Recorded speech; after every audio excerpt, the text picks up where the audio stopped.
gear on there. I won't be surprised if no one comes on, to be honest. I'm just going to set this up while we're here. But I thought I'd just have a blast at going live. It's new camera, new bits, and obviously the fish room's been tore down and now it's been reset up. But I'm just keeping an eye on it. There's a slight delay, apparently, but I'm just monitoring what's going on. There's no one in the chat yet, so, and I'll be surprised if I actually get anyone, so I'll just do a short live so the algorithm picks up the fact that I've done a live, and then if I go live again tomorrow, usually the algorithm, YouTube's algorithm, gets used to the fact that I've been live and shares it. It usually takes a couple of goes to get lives going. So the last, I don't know whether it's the last year or two, I think, was it last year I stripped the shed down, the fish room. I keep saying I'm not used to being on camera as much anymore, so yeah, I think it was last year. My shifts changed in work, and I basically wasn't getting as much time to do YouTube content, and I wasn't getting much time out here when all the fish tanks were in here, so I ended up shutting it all down and focusing on one room.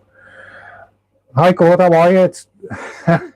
I haven't been live for ages, and for some bizarre reason I'm quite nervous on camera. I suppose I haven't really recorded myself on camera for a long time. So how are you, God? Are you all right?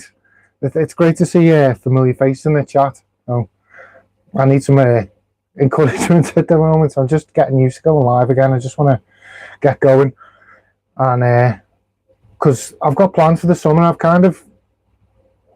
I'd say last year I was like dead busy in work, and I wasn't getting time to make decent content, and Glenn, bless his soul, was hounding me to make more content. So I was just trying to do some that's fine by me, good. I appreciate the activity, to be honest. I'm just trying to get the algorithm used to seeing me live again, so it starts sharing me and stuff. Hi Lewis, you okay, mate?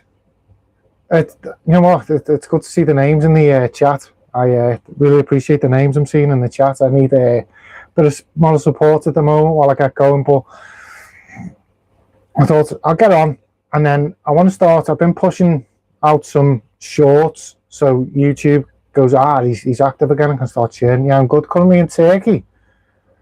Oh, brilliant. I went to Turkey years ago and I absolutely loved it. It was Istanbul I went. It was really nice. The hotel I stayed in was absolutely amazing. It reminded me of the Crown Plaza in Liverpool, actually. It looked like exactly the same building. Well, I'm really well. It's 1 PM here. Oh yeah, because it's, what time is it here? It's 2 hours ahead or something. Usually I'm used to talking to Americans who are behind, not people who are ahead on the time zones. So, plan for the summer, or as I say, I'm hopefully within the next couple of weeks, I'm reducing my hours in work so I can get stuck into making content again. I've kind of stripped my hobby back, way back. I've been doing a lot of talking with the local fish shop, and they're kind of so they're coming to me and they're saying, right, what's the hobby doing? What's going on in the hobby now? What can we aim for?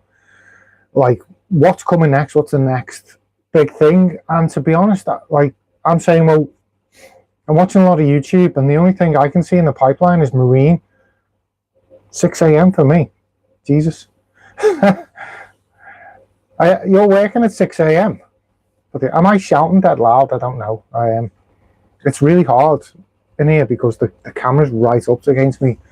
I have to kind of pan back. But this tank, I know it used to live here, but this tank's been all the tanks in this room were ripped out, and it was just a shed. There was lawnmowers and stuff, and then I got an itch and dragged everything back in. So the goal is in the summer, I always lose my train of thought. So I was talking to shops, and obviously the big thing that's coming in at the moment, don't keep fish at all. That's a shame. So the big thing coming is obviously it's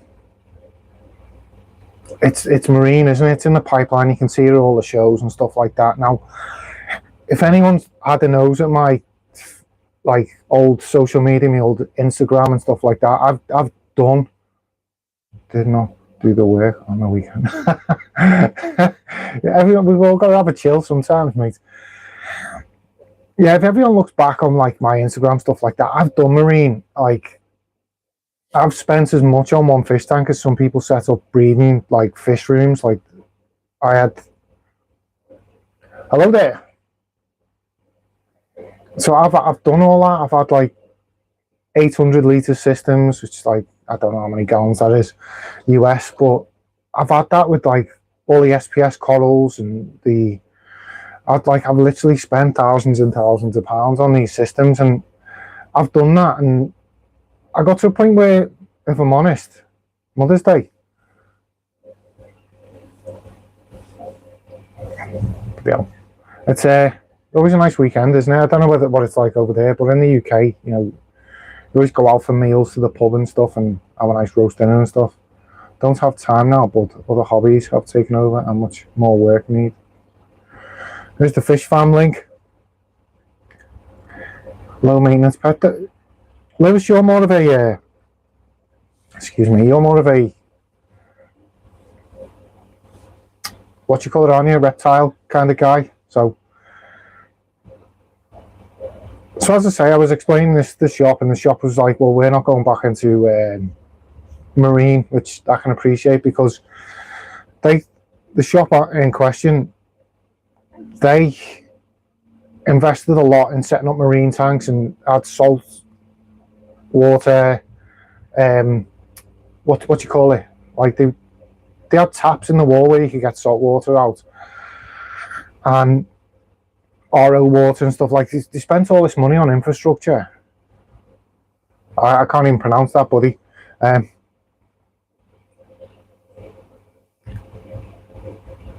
So it was a case of they spent all this money. They had loads of salt water set up, like, so you could get your own salt water out of a tap, and they also did like, they had big coral tanks they'd set up. This message is held for review.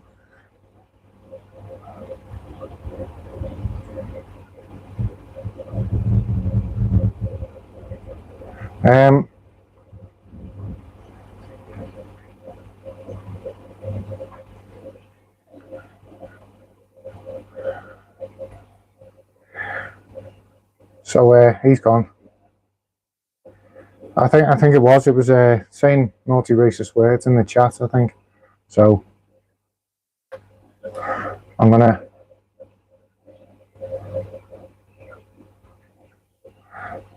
another moderator's handled it. Thanks very much.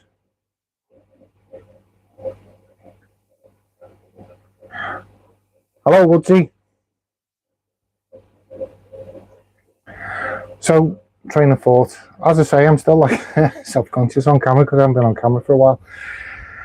So all this stuff was going on with, like, obviously marines coming back, and this shop had spent all this money on marine. So they're like, well, we're not going back into marine. And I was like, well, fair enough, I'm not, because I remember seeing them spend all this money on setting up coral tanks and setting up a whole section of the shop, which is bigger than most fish shops, for saltwater fish. And the next minute, loads of marine shops just opened in the area. People just rented units and were getting imports shipped in, and some of them were getting corals that are illegal in this country shipped in. And I just thought, well, I'm not doing that. Like, I'm not going back to the hobby, and they're saying, well, I'm not, because they done all that and it nearly sent a bust. So, and we know that the marine hobby, anyone who's been in the hobby long enough, it'll fire up for a few years and then it'll die off. So I'm not chasing marine, I'm going back. Still do fish shop tours and plan to try and more people's fish tanks. Fair enough, mate. I could probably do with doing another wave of fish shop tours. I always get that as a tongue twister. So the shop I've been chicken and a can of Coke. Is that like a Scouse thing? I don't know. I assume that's a Scouse thing. But yeah, so I'm thinking, what do I want to do? It is a Scouse thing. I'm not a real Scouser, I'm a plastic Scouser. I'm from the dark side. I'm a Jedi more than a Scouser. The Scousers call me Welsh and the Welsh call me Scousers, so I'm in the middle. So I was thinking to myself, well, what do I want to do with myself? And I kind of want to go to what I was doing before I was influenced, because a lot of I'd done 20 years in the hobby before I was influenced. Like, all my mates were hounded me to go into marine, and I done the marine and set up the big tank. Kind of new to your channel, so just want to ask if you have any fish at the moment, and what are they? Well, at the moment, I've got a tank of front ocean living room. This tank I'm just cycling at the moment. This is like, I'm doing, I think they call it old school now, like fishless cycling, where you set the tank up and then you run it with ammonia. I did some of that nitrico goop, which is just like, it's a packet of beneficial bacteria. It's all in the filter. There's a shop in Liverpool that's gone more into marine. I think a lot of, am I still live, guys? I'm keeping an eye on it. Yeah, it looks like I'm back. Yeah, I think everyone's going to pivot into marine over the next few years, and I'm not following suit. So I want to go back to the stuff I was doing before I was doing marine, because I say all my friends terrorized me into going into marine. So I did it, and then one day I was in the local fish shop, and my goal before, don't see the point, as the average hobbyist can't afford the set. That's what I'm saying, Lewis. Like, I spent serious money setting up my marine tank, and then I was going into my local fish shop, Andy's Aquatics. Thanks God. I was going in, I was buying like buckets of salt for like 60 quid to do water changes, and then I was buying like calcium, magnesium, alkalinity buffer, rowaphos, rowocarbon, all this stuff every month. It was costing me hundreds of pounds just to do water changes, and I was at a point where I was like spending all this money, and I'd spent all this money for a year, and I was literally just spending £100 a month, there or thereabouts, just to maintain my tank. And then I just seen this guy and he was buying discus, and I was thinking, well, that was always my end goal for the hobby, but I'm not ready to do discus. And then I thought to myself, well,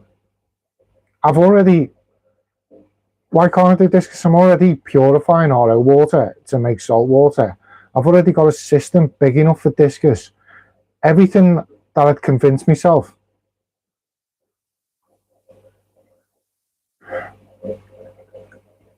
I'll come to that in a sec, Lewis. So it was like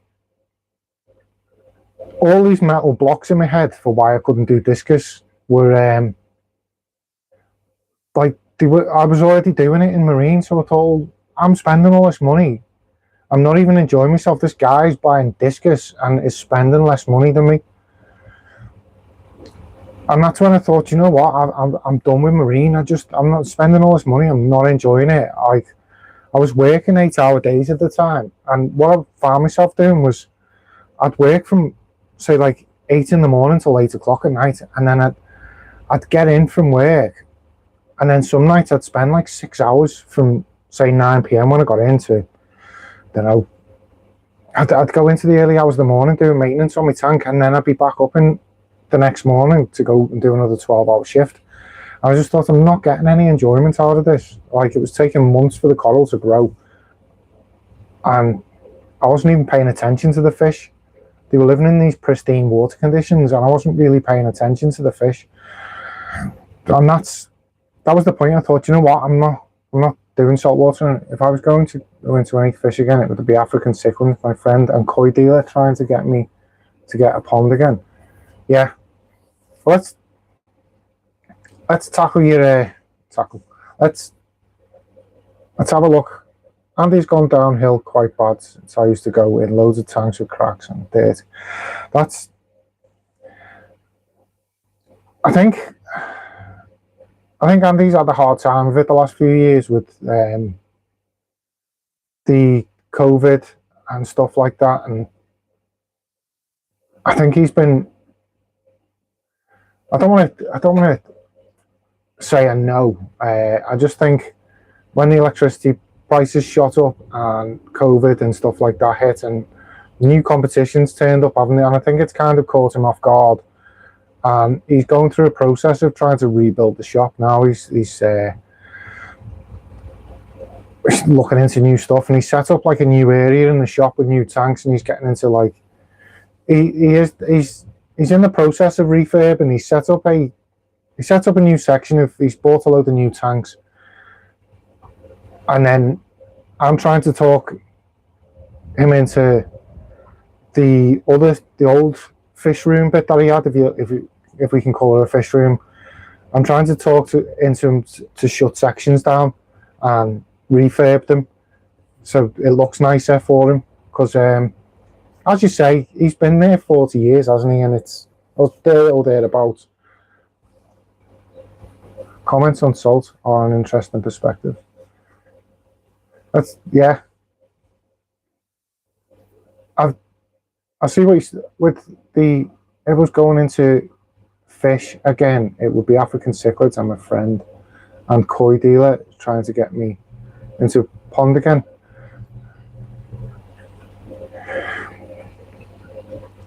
Yeah, I went back into African cichlids, didn't I, with my frontosa.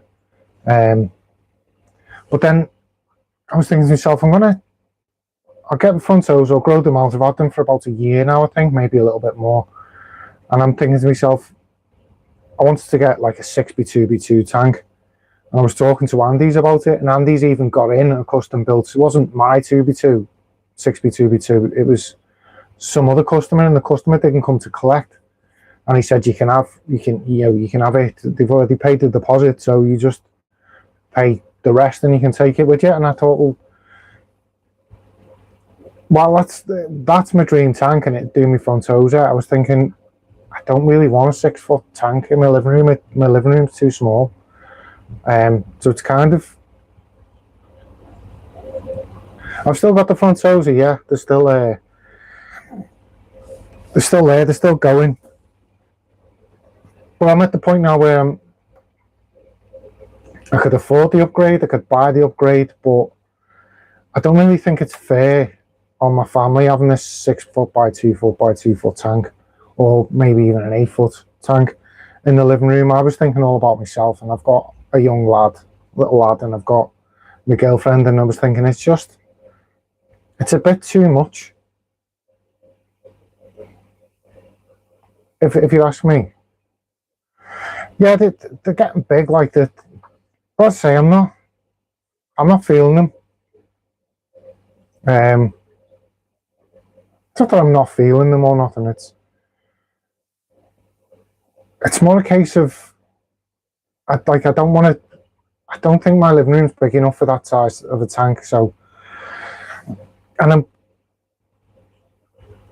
I'm wanting to do something like, you mentioned ponds, and I'm thinking that's the stuff I was doing. I suppose I'm getting on, like I'm going the long way round, but I think that was what I was getting at. Is before marine, I was into fancy goldfish and goldfish in general, and I'm thinking of, while everyone dives into marine, if I go into doing that sort of stuff, because there's stuff I didn't do with goldfish that are like bucket list stuff that, and when I got the frontosa, I said I wanted to go back and like visit all my bucket list stuff, like tick achievements off that I've never achieved in the hobby. And I'd never bred goldfish, I'd never grown goldfish out to adult size and bred them, and obviously I was doing it in here, and I was just pure, I was into the pure creator in my mindset. I was really my hobby. It's me being a content creator and a hobbyist. And I don't think many people on YouTube would admit to that you start focusing more on creating content than you do on you start focusing more on creating content than you do your hobby of fish keeping, and they kind of conflict with each other. And I don't think many people would actually admit that one gets in the way of the other at times, and you're so blinded by I need to make more content that you forget what you're actually doing as a hobbyist. And now I want to do it the other way around. I want to be a hobbyist, and I'm thinking I want to get back into goldfish and achieve all the stuff that I never achieved with goldfish. And because I'm so used to goldfish, I think it would make me focus more on setting tanks up and maintenance and quarantines and foods, different types of foods, different. So rather than just talking about the fish, I'd be focusing on the system and all the maintenance and everything that comes with it, because I'd naturally just do the stuff with the fish. So it'd give me more of a chance to focus on making content around it, like all the old school stuff I learned. Like obviously I'm doing a fishless cycle now. Apparently that. Don't forget to hit the like and it's Fish Farm. The Fish Farm is just a. If anyone in the chat doesn't know, it's just a bot that kind of tracks my channel and collects all the statistics, and you can ask it to do things and it'll show them on the screen, but I can never remember what they are now. Like I think it'll show you what the maximum people live has ever been on one of my lives, which I'm assuming it was the live when I hit 1,000 subs and I went straight live after it, because that was like an amazing day. We had there was me and there was Big Fish Lad like pushing to get the channel to. I think it was at 900 subs. I mean, Big Fish Lad just like absolutely battered it to get to 1,000 subs, and then I went live, and I think that was the biggest live I've ever had. I think I come close to about 30 people in the chat, which is kind of mad when I think that I've been on other people's lives and there's been like 60 people in the chat, and the worst thing is sometimes when you go on other people's live, you can't see that. Yes, developing a channel does consume a lot of time. It does. It was like, and Glenn used to shout at me about it a lot, and I was thinking, but I haven't got, like I was trying to I'd have one day to myself and I'd have to do everything and try and record a video, edit it and post it. There we go. Maximum viewers 23, all-time viewers 36, participants 7, like count 2.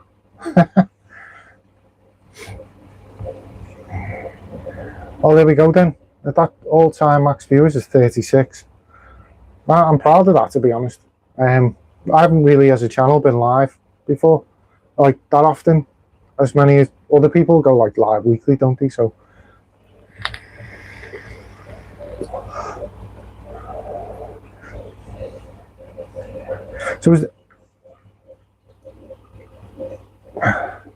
how's everyone else? Has anyone got any questions they want to ask me? I'm kind of like rambling on to try and keep a chain of thought going. It's usually easy when people are asking me questions, to be honest. But the goal is to get into goldfish so I can pick.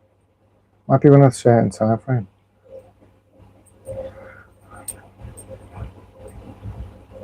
What was that then? If you go back into Fancy Goldfish, I know a place you can get high grade as in grades. I'll show that, mate. There's nothing wrong with that, but I don't know why that's been held for review. And the moderators handled it. No, it's Fish Farm link. You can track most fish keeping content creators on the Fish Farm link.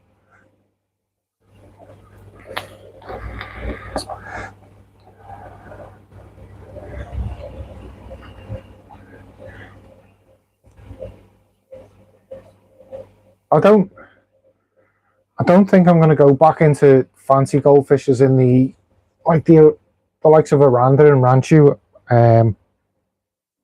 If I'm honest, because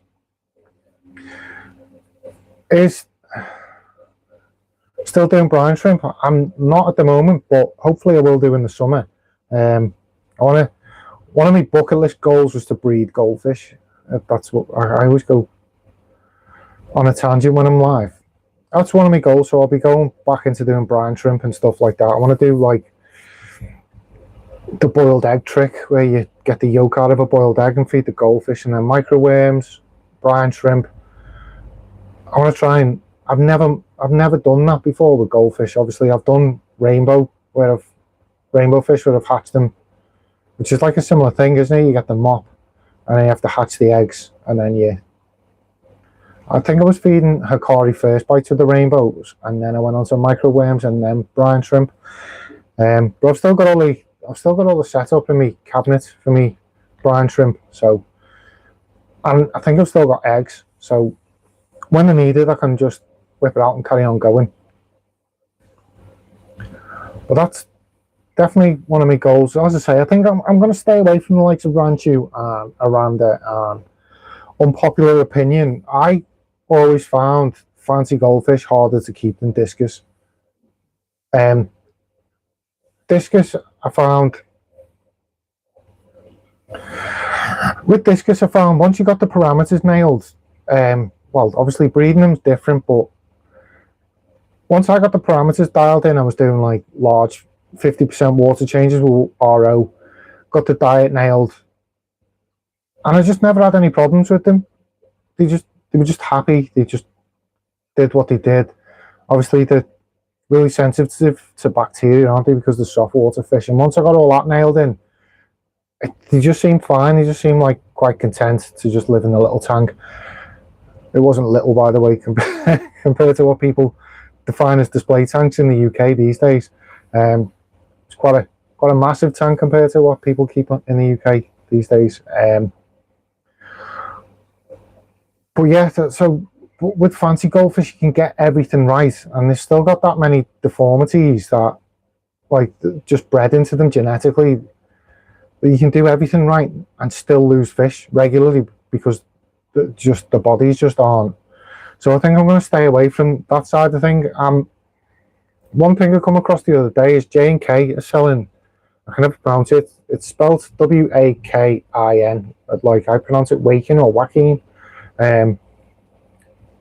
Which are like single-bodied goldfish, but with two tails.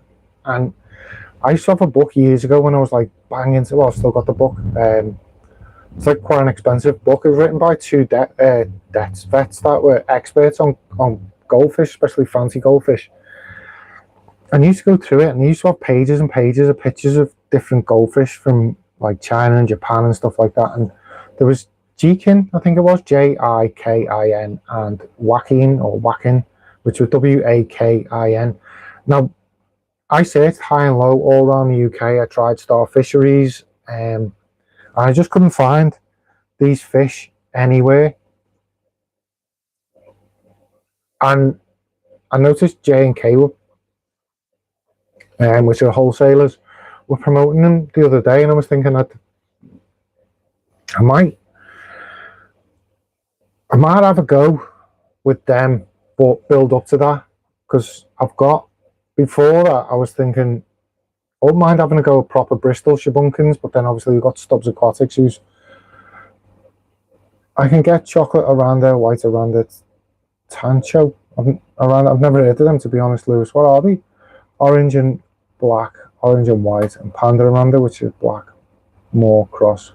Got white or chocolate Aranda. Oh, and butterfly telescopes and Blackmores. Yeah, that's. If I'm brutally honest, Lewis, like, I'm trying to stay away from them short body goldfish because they just bring a lot of like buoyancy issues and stuff like that. And I want to.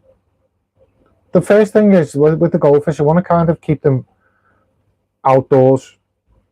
I've been looking at the way the koi hobby's gone in the UK, and when I wanted to get into koi, I built a pond. I think it was 10 or 20,000 litres. It was like over, I think it was about 12 foot long, about 8 foot wide, and like 4 foot deep, something like that. And then when I started going to all the when I started going to all the local koi dealers, they were like, your pond's not big enough for a koi, mate. You need to stick to goldfish. And now when I'm looking at ponds people are keeping koi in, and they must be like, okay, mate, take care, see you soon. So yeah, I was looking at these, and I was thinking that the ponds that people are keeping koi in now must be about 5,000 litres. Like, they're nowhere near as big as the pond I built, which is the ruins of which is still here. So this is what I'm obviously going back to what I was saying. So Stubbsy breeds shabunkins, and he's mentioned, okay, mate, he's messaged me on Instagram. Just if you don't hear from me, sometimes I go on my personal account and I don't get no information or no notifications from the Aquatic Fanatics account. It's just, I don't know why. I get it the other way around, but not when I'm on me. So I'll flip over to the Aquatic Fanatic and I'll go on my personal page and I don't get no notifications, and I go on after a couple of weeks and realise people have been messaging me.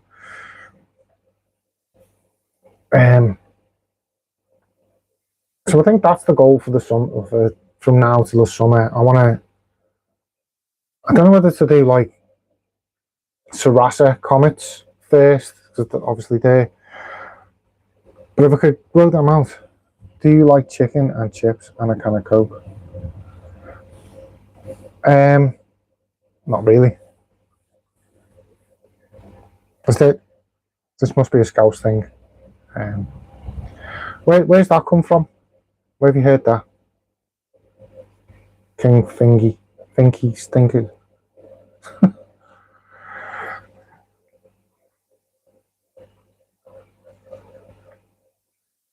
That's the second time I've seen that in the chat, so I'm wondering where that's coming from.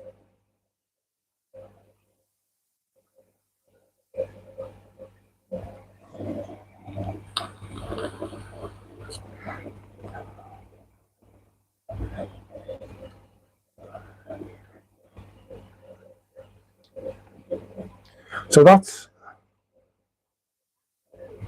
something Stubbsy's doing, is Shabunkins, isn't he? And then he's mentioned Bristols a few times, which I can get them quite easy here in the UK. I don't know whether he can in Canada, but so I'm thinking of starting off with Sarasas, and they're comets, aren't they, Sarasas? So, and I'm interested in seeing if I can breed Sarasas where I take them back to they've got the body type of a common goldfish, but the colour of a Sarasa. Like, there's a type of koi, and I can't think the name of it, which kind of looks, it's got the same pattern as Sarasa, but it's got like plates of orange on its back. And don't they have like mollies or swordtails the same name? I think it's Kahaku or Kahaku or something. Well, they've got like orange, like they'll have an orange plate on the head and then one on the back and one near the tail. And I'm thinking to myself, can I do that?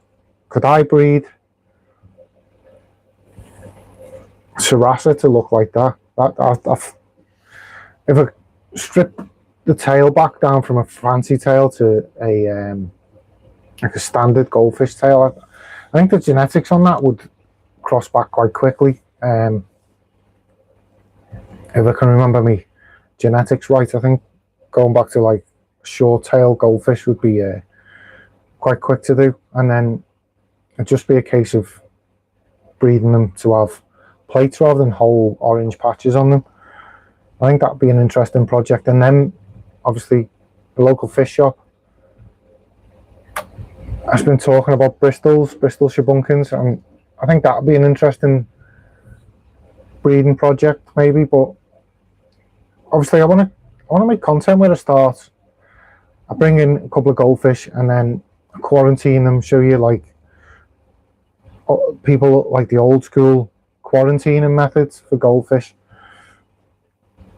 because you guarantee the way most goldfish are handled in the hobby, they're gonna get exposed to something while they're being imported and transported and warehoused and in the wholesalers and then into the shops. They just get shipped in that much volume. It's impossible for them not to be exposed to something. So I'm thinking I'll show you like an old school quarantine trick that I learned on a forum years ago called Coco's Goldfish Forum. I was like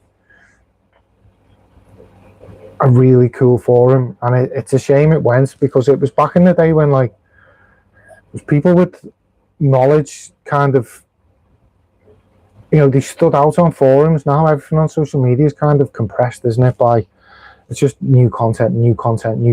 So like the likes of George Farmer, he was on, where did I studied the Walstad method on UK Aquatic Plant Society forum. There was a guy on there called Tim, and then there was another guy, I think his name was Daryl, and they were messing around with dirty tanks and the Walstad method like 2010, maybe 15 years ago, and I was picking their brain to learn how to do it because they knew plants like at a level of, George Farmer was on the same thing, and then you had another group of lads who were messing around with high tech with the new LED lights and CO2 and stuff like that. They were, and fertilizer, I think that was when the Barr report was going, and Tom Barr was messing around with his estimative index. That was way back then, and like I was learning the Walstad stuff off these guys who were like on the same group. And back then, that like people with the most knowledge tend to rise to the top, didn't they? And now I don't think that's the case on social media these days. I think it's just a constant chain of clickbait a lot of the time, and I don't know, like, how to define it. Sounds like I'm having a moan. I'm not. I'm just trying to say that these, like the likes of George Farmer, got well known in a period where people like George Farmer would like naturally, the group would notice and learn that he was the guy with all the knowledge, and he was absorbing all this knowledge and sharing it.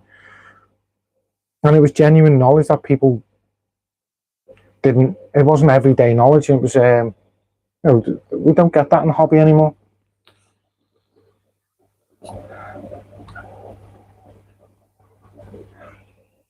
Obviously, we still got the George Farmers and the Oliver Knotts and these people, but they came from like Internet 1.0, where it was all forums and stuff like that. I'd argue that it's harder to get to where they are now in YouTube, Facebook, stuff like that, where it's just the algorithm runs on essentially clickbait, doesn't it? With people just going, here's my new tank, here's my new tank, here's my new tank. And I got caught up in that because actually that's a good thing to. So I was like big on Walstad like 10, 15 years ago, and then when I first set this fish room up, like, and set my YouTube channel up, I was like, I'm going into breeding. I'm going to do fish breeding. I'm going to go like share the journey on YouTube. And then I posted a video, and it was like Walstad hack, and I was getting like 7 views on each video at the time. I was making views of setting up tanks and stuff like that. And this video got like 3,500 views before I went to bed, and then I got like another 3,500 views, and it was just a Walstad hack on using floating plants so you could pull. I think your knowledge has reached a level where you aren't impressed anymore. I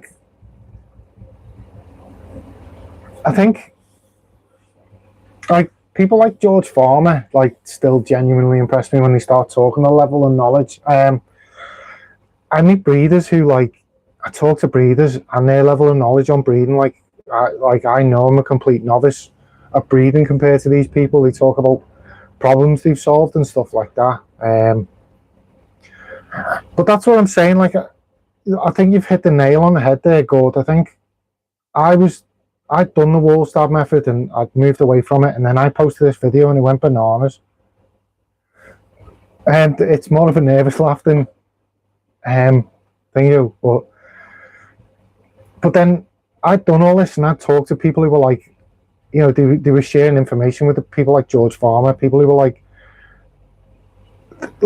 they were pioneering the high tech or high energy system, like planted tanks at the time, and these people were sharing information with them, and then I was picking their brain about what, like, the Walstad method, and they were messing around with dirty tanks and the Walstad method like back in like 2010, and they knew how to grow plants and how to fertilize plants and how to run a system, and I learned off them. And then the next minute I put this hack out, and then I was like, I'm done with the Walstad method. But YouTube was like, no, you're not done with the Walstad method, mate. We want. Yeah, it definitely has. My videos haven't, like, they don't do as well anymore. But so I learned all this information, and then like I just seen, like, I dare I say, like, everyone's like, try farther fish tanks. You know, if you're into the Walstad method, like, set up a farther fish tank. And then I went and watched this video um on his criticism to the Walstad method, and I watched it and I was thinking, like, no, these aren't like, and I made a video about it. Like, I wanted to make the video for years, and people like Big Fish Lad and Glenn and stuff were like, you need to make that video, mate. You need to explain. But I watched the video and I was thinking, no, this isn't a problem with the Walstad method. This is you not understanding how plants absorb nutrients, and this, like, it's not a problem with the method. And then he come up with his the second half of the videos, how he solved the problems and created the farther fish method. Like, the videos there, you can watch his video, you can watch my video, and you can read Diana Walstad's book. And it's not my opinion. Like, all this information he's shared, I've shared, and Diana Walstad shared. And it's just like, everything you said wrong. And then I found when I was making Walstad content, I was getting inundated by people saying you're wrong because Father Fish says you do it this way. And I was just like, but the problem is, guys, I don't know how many subs and stuff are on the channel. I'm going to be honest about this, because there's a video by Alex from Fishery, the history of, I can't remember his old channel, I think calls his channel Fishery, but he posted this video about, what was it about? You can go and see it on his channel now. I think it's called Natural Style Aquarium. I think natural aquariums are ugly or something like that. And basically, I was on a Walstad group, and it was getting inundated by farther fish. People saying, it does, yeah. And it was just getting, like, inundated by people going, no, you're doing it wrong, the Walstad method's wrong, you're doing it wrong. And Alex was there backing up the Father Fish gang, and Father Fish is in the group, and I'm in the group, and I'm saying, so I remember saying one day to people, I was arguing with all these people, and I said to them, so you think Diana Walstad's wrong? And they were like, no, Diana Walstad's like the queen of dirted tanks. I said, yeah, but every time I tell people how to solve a problem using her logic, I get told I'm wrong. So either she's wrong, and it just caused this massive argument. And Alex made a video about it, talking about tribalism. But the thing is, though, is if you categorically know something in the hobby's wrong, and someone's sharing misinformation, you're going to stand up, aren't you? You're going to say, but what I'm saying is, like, I was making these videos on my channel, and then it wasn't till one day where I just thought, do I come across as hostile making this content?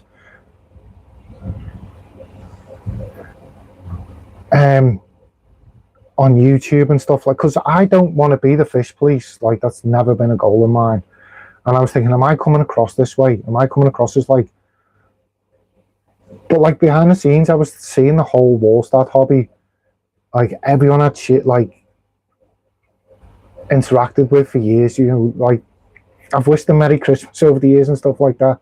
I've known them for years, and then all this Father Fish stuff came out, and they're just getting hounded by these people, like, and the admins of the group are slowly deleting people, like, blocking them from this Walstad group. And I'd known them for years and I knew more about the Walstad method, so I think I was carrying that over into my YouTube videos, trying to share the correct information. Like, basically, I'm thinking to myself, at the heart of it, I don't want to say anything, like, but I'm thinking, you got this guy who's promoting this method, and then he's criticising the Walstad method, but everything he says, which is a criticism, isn't a criticism. It's just a misunderstanding, which, it's fine. But when you start pushing beginners into doing your method, and, you know, like, it's debatable whether it works, isn't it? And then you're selling stuff to them. To me, that's not all right. I'll be honest, it's not. So from my point of view, I'm trying to defend these people, trying to give them accurate information and saying, you know, does it really work? Like, the information, the science doesn't say it works. It's but I find when I'm talking about the Walstad method and stuff, people will straight away go, "Why don't you do water changes, mate? Why don't you do this, mate?" And I'm like, I've never said once I don't do water changes. It's just it's the misunderstanding. It's like people have took the clickbait, and you see it all the time, don't you know? No fertilizer, no CO2, no water changes, and you're like, that's not what it was about. It was about using fish waste. We're back. I think keeps on dropping out, so, and now it's got like a thing of, I don't understand why it drops from full to nothing. I've got 5G in the shed, so, but teething problems, your first live never goes right. It just doesn't. So my goal was to try and, my goal was to try and like share this information so people have got something that they can watch and get both sides of the argument about. But I'm worried about whether I was coming across online as being hostile in my videos and stuff, but I was dealing with a lot of hostility on forums and groups, and that was the side of the hobby I was being exposed to on a regular basis. And I suppose I was trying to, like, I was getting that critique, and it has a massive effect on my YouTube channel now, to be honest. I can see it in my analytics. Like, if I hadn't have made that content, my channel would be far bigger now than it is, because I've spoke to YouTube about it, and I've pointed it out to them, and YouTube's comment was the algorithm was working how it's supposed to, and that didn't deal with, I don't know how to explain it, but basically, I don't want to sound like I'm having a rant, but I pointed something out to YouTube and I said, this, my channel's being inhibited by this, like it would be a lot bigger without this, and they just said the algorithm's working how it's supposed to, and I don't know how to explain it, to be honest, but it was a case of, you could see in my analytics that it was being suppressed, when beforehand you'd get, like, when you share a video, I don't know whether anyone's made content, first 48 hours you get like a boost of impressions and views. You know, impressions, if you don't know, are like your video gets shown to people and they decide whether they want to watch it or not. And what I was used to is my video go out and then it'd sit there, a YouTube would show it to my subs, and a few of them would watch and I'd get a few comments, a few likes, stuff like that, and then it'd get pushed out to a small audience and they'd interact with it. And then about 4 or 5 hours after I posted the video, it'd get a big boost, and then you get a couple of 100 views and comments and stuff. All I noticed is I'd post it and it'd go out to that initial audience and I'd pick up a few subs and stuff like that, but then nothing, and the video wouldn't move for 2 days, and for the whole time it should be boosted, no one was getting shown it. And then if I posted my video on a Friday, it'd be Monday, it'd just start building traction up. So I went to YouTube and I said, this is being suppressed, like it's not, I can see the impressions, it's not getting shown to anyone for 48 hours after that initial thing. And basically YouTube's comment was, well, the algorithm's acting how it's supposed to.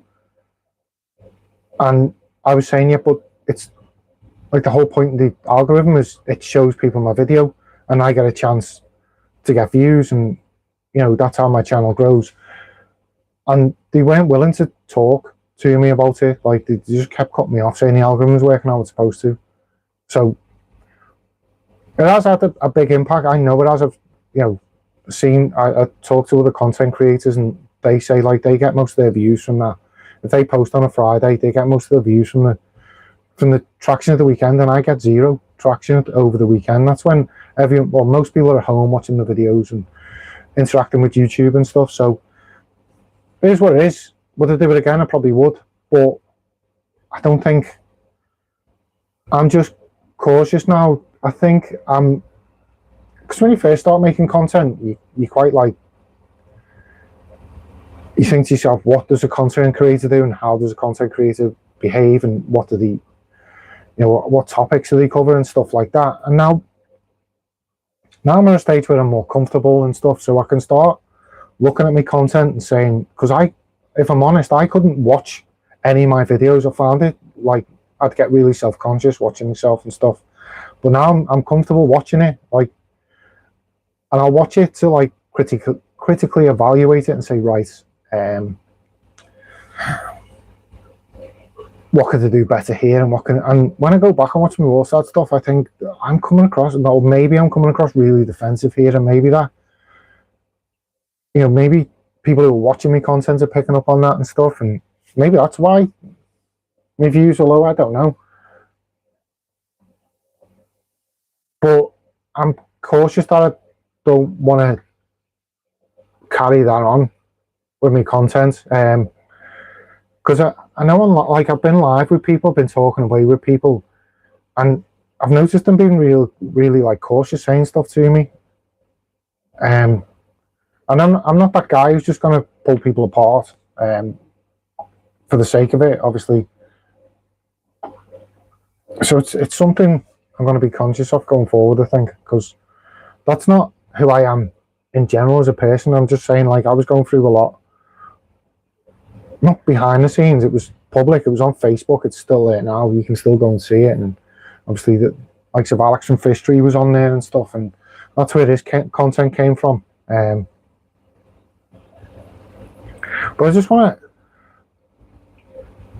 as I say, this summer I want to like kind of pivot, and I want to move away from, like, I'm done with down Walstad stuff. Like, I just went back to do it because I was looking at what the tanks were doing at the time, and I was thinking, well, there's a lot of misinformation going on here, and there's a lot of beginners and new people getting promoted to here, and I didn't want, I wanted them to have a different voice. I wanted them to have information that they can compare to what they're hearing and stuff, so they can make their own minds up, and they got someone, they got more than one point of view. That's basically what I was doing, but I think I was getting dragged into it, and I was getting a lot of, and actually Patty's Aquatics released a video, and he basically confirmed everything. He was going through the same stuff I was, and because he was doing data tank stuff at the time, and I love Patty's content, and Patty's always been, like, when he was doing his data tank stuff, he was open and honest, wasn't he? He was saying, I'm experimenting, I'm trying this, I've never done it before, and I loved that. I loved watching him do it, I loved him exploring it, and and then he changed his opinion on everything from experience, and he shared his opinion, and a lot of the stuff he said was a lot of the stuff I'd gone through as well, and it kind of confirmed, like, I don't know how to explain it, to be honest. It was like, it was pulling me away from what I enjoy doing, and I think Patty pivoted. I think didn't he speak to Corey from Aquarium Co-op? He done a live with him, and he kind of pivoted away quickly, which I thought, you know what, like, fair dues to him. Like, I can understand why he's done that, and I think that's something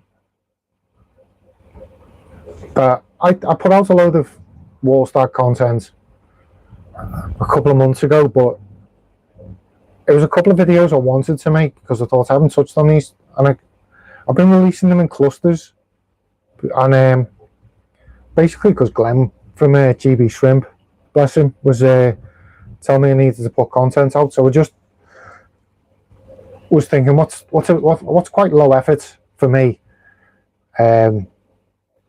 like it's not going to take me all day to get set up, and then loads of recording and loads of editing and stuff. And I thought just a few talking heads, give the algorithm something to play with and stuff. So, and it'll share some information I hadn't shared before, which I hope people find interesting.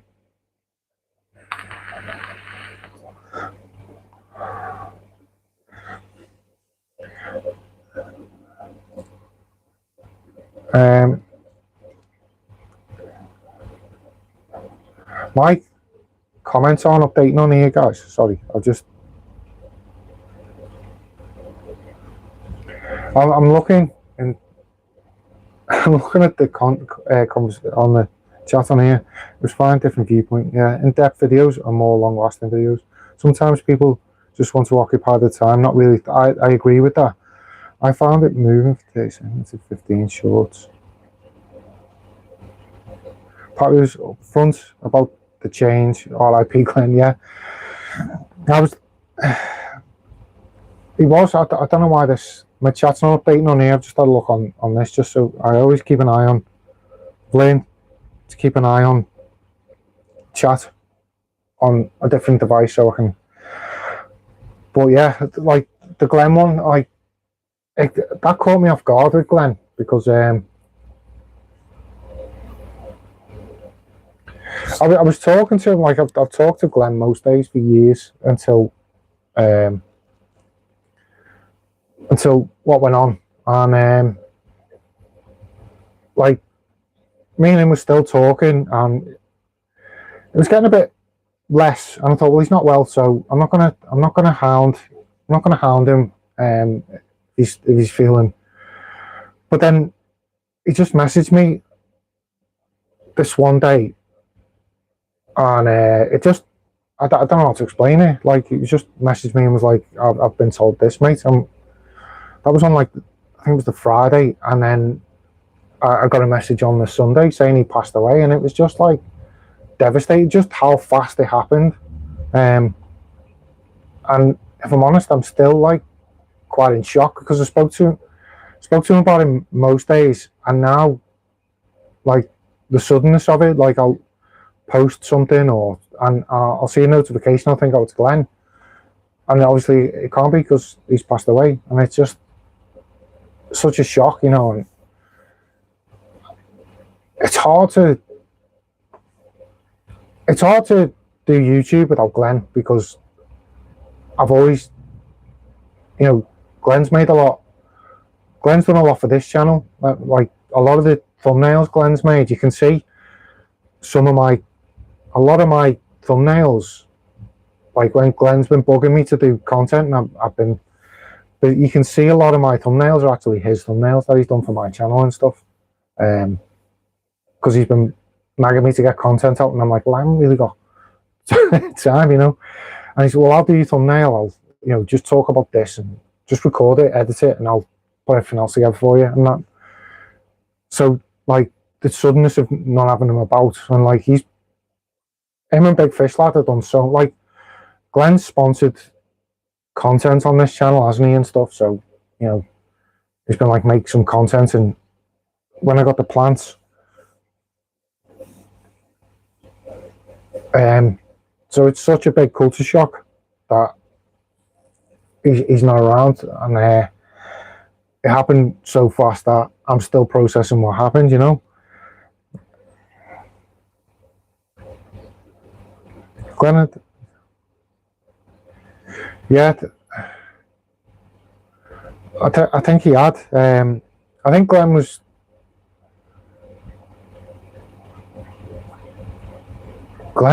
like, he was in touch with a lot of people, wasn't he? Like, he was in touch with a lot of people, a lot of content creators and stuff behind the scenes. So,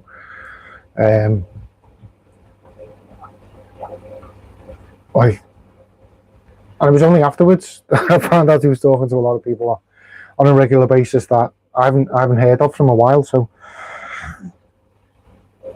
but he had this, obviously he was doing his YouTube, wasn't he? And he had a shrimp keeping group, or he still has, on Facebook, and a lot of the people on there were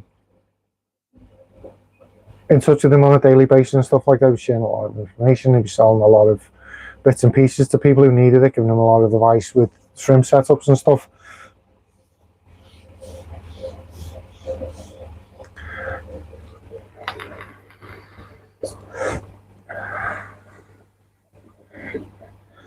And to be honest, with a lot of what's gone on with Glenn, what happened there, it got me thinking of what I'm doing now. Like there's a lot of stuff like the goldfish thing I've been talking about, that it's something that I left alone years ago, and then looking at where I am now in the hobby, like what I'm doing now is nothing to do with the journey. I went on over the first 20 years. My hobby was goldfish, but it was, it was building, it was DIY, like filtration, and I suppose a good way of explaining it. So like Joey Mullen done this for me. Was like, I'd always kept goldfish, and then one day Joey Mullen came along, and it was like the king of DIY. And it was him that gave me this idea of your fish don't have to stay in the same tank, and your filtration is modular to your tank. And like everything can be stripped apart and rebuilt, and you can build bigger and better. And it got me out of that thinking of you buy your tank and then you buy your fish and then that's it. Like it got me into that mindset of you can build filters, you can buy bigger tanks, and you can modify everything, and like everything's interchangeable. And that's, I'd gone on that sort of journey where I was like building ponds and temporary ponds for me fish, and I had like multiple fish tanks in the house, and I'm thinking I want to go back to that.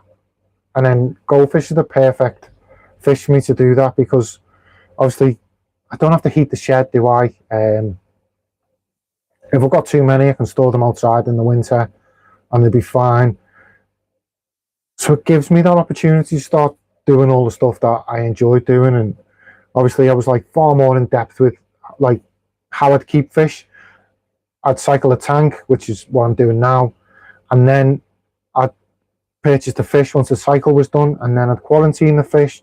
I'd watch for like parasites and flashing and maybe worms, and I can go through like with goldfish, giving me the opportunity to do like a proper quarantine, what we're looking for, how we can use salt to, and I see people saying salt's bad for fish, but the way I've learned to do it, it's kind of, it takes stress off the kidneys, and the swim bladder and stuff. It helps them osmoregulate. And then you've got the likes of ick and stuff, because a goldfish is a bigger organism than a ick parasite. It dehydrates them, and it makes the parasites easier to kill. Excuse me. The likes of ick, or we call it white spot in the UK. It's something that came with YouTube, the word ick for us. And then you got flukes, which goldfish yawning, goldfish flashing, then internal worms, what to look out for. Like I know all this. I can tell with a cold water tank. I've never been able to do this with the tropical tank, but I can just look at cold water and tell whether the water needs changing, just by how it moves and stuff. Like it's not sixth sense, it's just 20 years of experience of looking at the water. So I can look at it and start thinking I need to do a water change here, whereas I can't do that with tropical water. I don't know whether other people can. I'm assuming some people are out there doing that, but I can look at like cold water at this temperature and spot the, I can spot the fact that it needs doing. I've never been able to do that with tropical. Like I would always have to get the water test kit out and stuff. So there's that, and then diets, like with goldfish diets, like I'm at a level where I'm like I know what sort of stuff to feed them if they're acting bunged up. I know what sort of stuff to feed them, protein to grow them out. I know like what veggies help them out. And there's just so many different, like, once I start keeping them and I start saying, well, I'm seeing this, so I know to do this, it just gives me a whole different level on the hobby. Like, I've never had that level of experience with tropical fish. So it's not really about the goldfish for me. It's more about the stuff that it would encourage me to, like, the content it encouraged me to make, if that makes sense.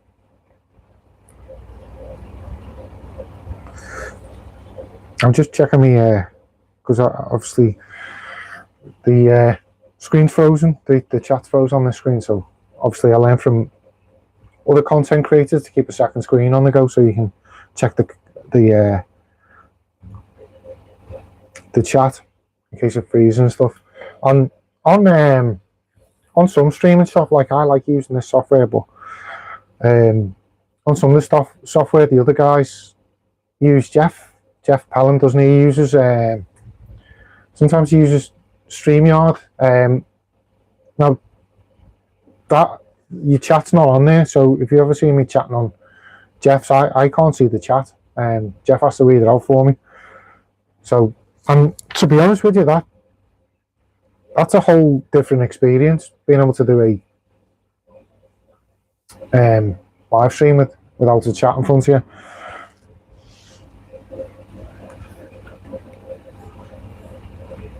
So I think that's the topic I really wanted to, like, cover today in this live. Like, I wanted to get it set up and have a tinker around, make sure everything's working and stuff. I might go live tomorrow, because, like, you need to do a live to tell YouTube, like, it kind of needs the data or whatever it is, or the algorithm, and then if you go live 24 hours later, it pushes it a lot better because it's senior and knows what to do with the data and stuff. So, but I thought I'll come on today. I'll do a video. I'm off work for the week, and then hopefully I should have a lot more time on my hands to start rebuilding. But the way I'm looking at it is rebuilding the channel and stuff. So, but I always find you get to this time, like an hour in, and then then the numbers start creeping up in your chat and stuff. So, but I didn't really have much. I just wanted to, like, kind of say that's where I'm up to, if you know what I mean. It was nice getting live again and having a play around. Didn't really get that many technical difficulties, to be honest, compared to some of the times I've had lives going. So that's been handy. So, but at least I know I need to deal with that. And then I think moving forward this summer, I might go live for, I don't know, I'll go to live tomorrow, I think, and see, because usually you get a better audience the second day you go live.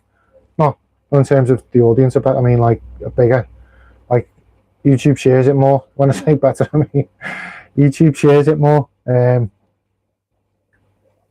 then I'm going to try and crank out some shorts, because they seem to be doing really well for me at the moment. And then I'll look at doing some lives and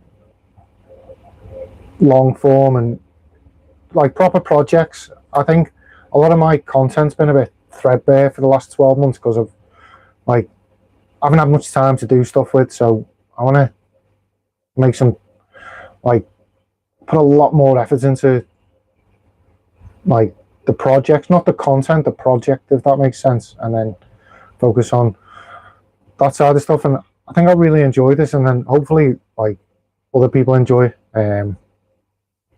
But Jeff's been asking me to do some lives over the last couple of months, and I haven't had anywhere to do a live. So kind of, now I've got a fish tank behind me, and I'm out the house. I'm kind of, and then obviously I've done a test live, so I'm happy to go with that. Right, so I'm gonna knock on the head for today. I'll probably come on tomorrow. Thanks to Gord for coming on I appreciate you being on, and Lewis was on before. He's another guy who supports me a lot. I really, really appreciate everyone who supports the channel. It can be quite hard sometimes, with it, making content. You have like really quiet periods where you won't, and it's my fault because obviously I haven't had enough chance to. I haven't been putting enough content out to keep people, and like I don't know. It's not that they're not entertained. You know what I mean? It's like,